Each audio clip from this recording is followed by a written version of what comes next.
Loktar friends. Hey everybody, it's Jason Blaha here, and it's time for another Orc Mode workout. And today is Dynamic Effort Bench Day.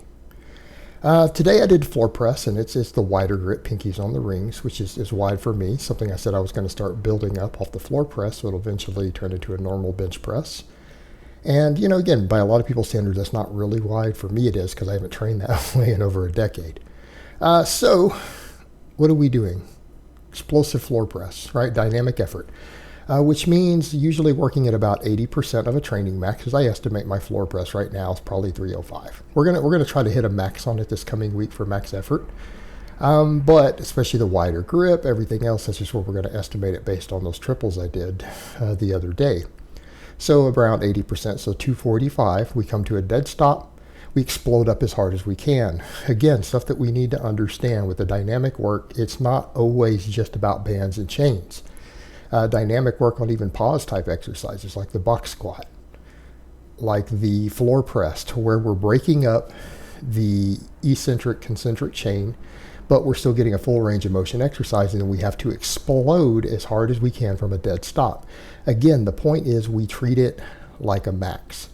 So in other words, these are oftentimes weights that we could probably do somewhere in the range of 6 to 8 reps, with probably closer to 8, right, on a normal work set. But we're doing things like triples, but they're as explosive as possible. And again, we go back to that point about external cueing, that when you lift a weight as hard and as fast as you can, you do, particularly with anything over about 70%. Intensity, you will hit the upper threshold fibers on the first rep. Normally, when you're doing just fatigue sets, you don't do that, because you won't be able to actually get 8 reps with an 8 rep max if you explode on the first few reps, right? You won't be able to. You'll hit failure sooner because you're exhausting the muscles more quickly. So this is, again, a way that you can use a lighter weight to still get superior muscle fiber recruitment. And it will accumulate, if you do enough volume, it will accumulate the same fatigue that higher rep training will.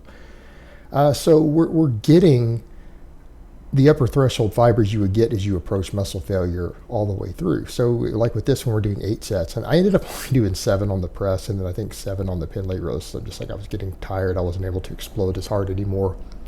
My peripheral nervous system was pretty well done. And that's the difference. When I'm doing this, I'm doing the dynamic stuff with multiple exercises, and you very, very quickly start running out of steam, especially with the somewhat shorter breaks. So there's a lot of density involved here. I'm not taking long breaks because we don't need it. Something I've explained before of the difference between real limit sets versus the dynamic stuff. It's a little bit different. It's almost what people are trying to do with this whole concept of myo reps, but I don't buy into myo reps. I think they're overcomplicating training and doing training that isn't going to work as well if they're not focused on things like the cues, the external cues. I don't think that sort of training works, right? If you're just doing reps at a leisurely pace, that sort of system falls back to what we've researched, that workload density, if it forces you to reduce weight, actually produces inferior hypertrophy. Right, versus when we start looking at internal versus external cueing, right? Big difference, big difference. So, why am I doing these today?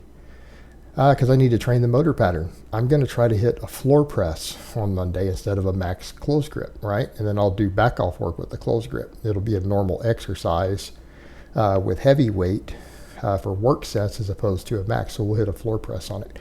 So there is some rotation of exercises the way I'm going to do concurrent periodization in the Orc Mode training, but it's not going to be like what people would think of with the conjugate method, meaning we're not doing a bunch of partials. We can rotate through big exercises. We can rotate through exercises that pretty much use 90% or 100% of your effective range of motion, right? So for me, a floor press, I can touch my chest. Now, someone pointed out, hey, how come your elbows go lower on a bench even though this is a full range of motion for you? Well, the difference is I'm bringing my chest up to touch a little bit. With full lungs, when I take a deep breath, I can touch. With the bench press, I'm sinking the bar. I'm not just touching, I'm going like 3 inches below a touch. And that's what people need to remember. I sink it on a bench press, which is what you should be doing because it helps you with leg drive.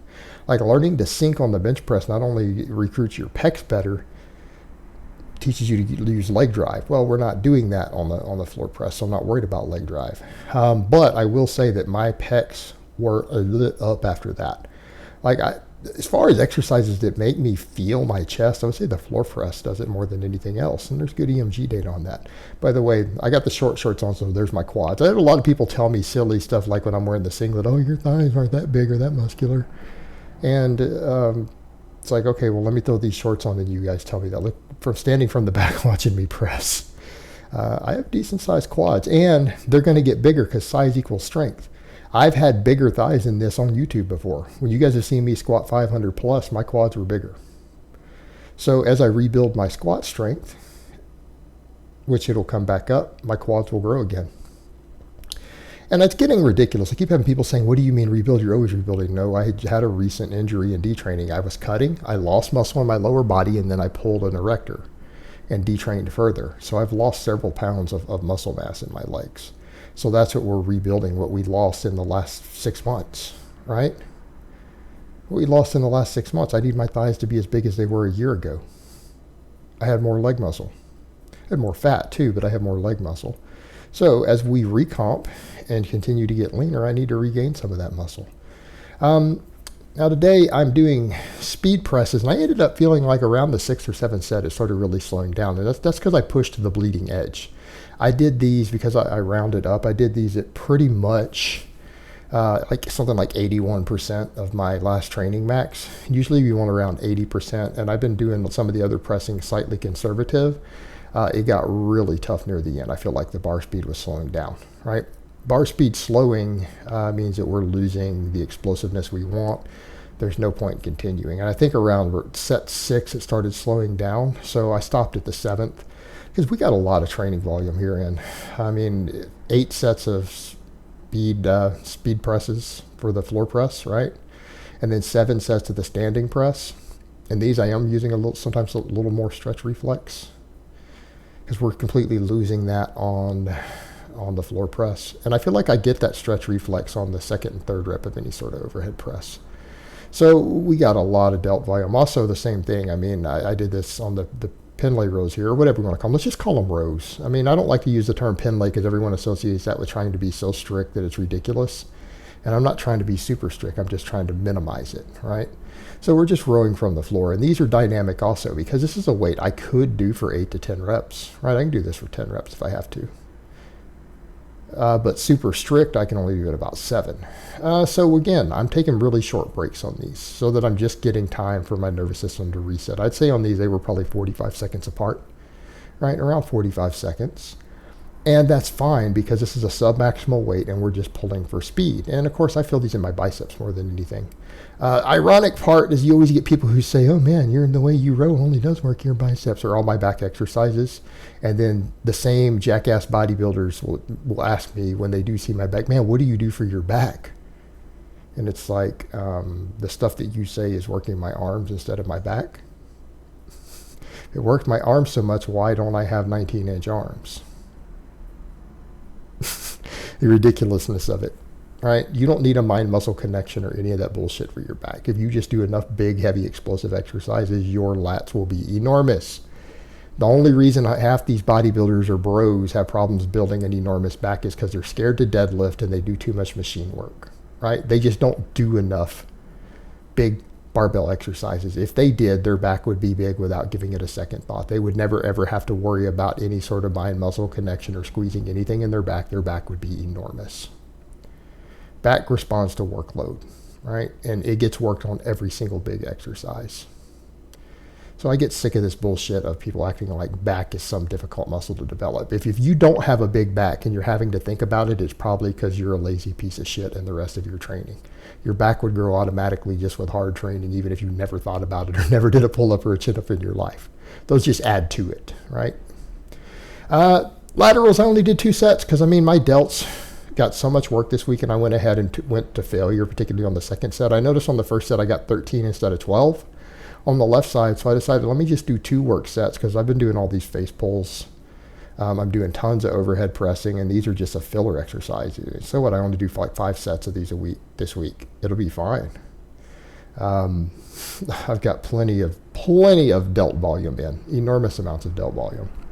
So I got 14 on the 2nd set, and that was pretty much failure. So again, I've increased work capacity on these, right? Because Last time I was getting 12, and that's after doing other overhead pressing. So again, my delts are getting stronger, right? Delts are getting stronger. So that means they're probably growing, particularly on these smaller exercises. You know, my overhead press is coming back up, and I'm doing a lot of overhead pressing volume. And then my laterals, I'm able to increase reps with the same weight, using the same form. So it's fair to say my delts are probably growing. They probably are growing. So no complaints there. And that's a good thing because, again, producing my own testosterone, not pinning any androgens, not taking any androgens. So I'm pretty well drug-free at this point. I mean, it depends on what we count as drug-free. Is whiskey count as a drug? Then I'm not drug-free. I do like me some whiskey a little bit. Take some ibuprofen every now and then if I get a headache. The way the CBD counts as a drug, I guess, right? So I'm not drug-free. I'm just not using anabolics. And so if my delts are getting stronger, then my delts are growing, then that's a good thing. I'll take it. So yeah, this pretty much finishes up my training week other than just conditioning work for the weekend. So I hope it has been informative, and I will talk to you guys next time.